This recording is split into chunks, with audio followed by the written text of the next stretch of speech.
یک ساکن 36 ساله دهه نوروباد جماعت مجون نویه دیوشتیج به قتل بیرحمانه همسر و خوشدامن سابقش عیبدار می شود. گفته می شود که مقصود جان خسانوف بعد جدا شدن از همسر اول و دوباره ازدواج کردن با همسر خوشدامنش که نیز در دهه نوروباد به سر میبرند در کوچه روبرو و وارد مناقشه شده است و از طعنه و ملامت آنها به قهر آمده هر دو را با تبر زده کشته است. همسر سابق او مستونه بابوی و در جای حادثه و مادر او بابوی و شویره در بیمارستان جان دادند. بعد این مقصود جان خسانوف خودش اختیاراً به میلیسیا حاضر شده است. اکبر شریفی سخنگوی ریاست کارهای داخلی ولایت سوخت در گزارشی که در نشر نوبتی برنامه تلویزیونی اخبار وزارت کارهای داخلی نشر شد گفت این مناقشه خونین بین خویشاوندان سابق روز 26 مارس سال 2024 در حدود دهه نوروباد رخ داده است. بنا به این گزارش حسنوف مقصود جان سال تولدش 1988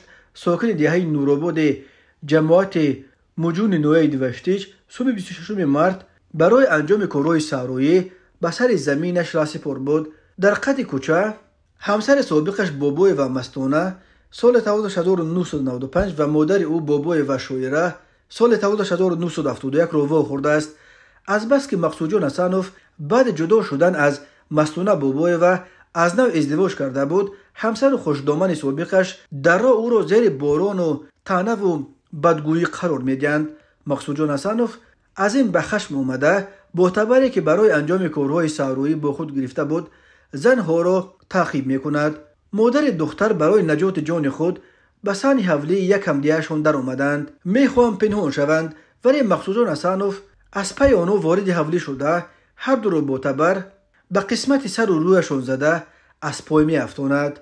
خود مقصود جان حسنوف در گزارش نشر شده جریان حادثه را چنین نقل کرد: اول اوچش را زدم، من دخترش را زدنی نبودم لیکن دخترش از قفا قپید و بعد من اوچش را باز میزنم گفته دخترش را هم زدم و هر دویش غلطیدند.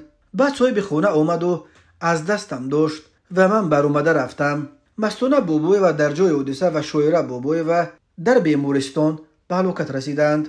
مقصود جان حسنوف از جای حادثه اول به صحرا رفته تبر را پنهان کرده است و سپس به شعبه میلیسیا نویه رفته خود را به مقامات سپرده است. به مقصود جان حسنوف طبق قسم دوم ماده 104 کودکس جنایتی تاجیکستان برای کشتار 2 نفر با بیرحمی مخصوص همچون جزا از 15 تا 25 سال زندان یا حبس عمرباد تهدید میکند.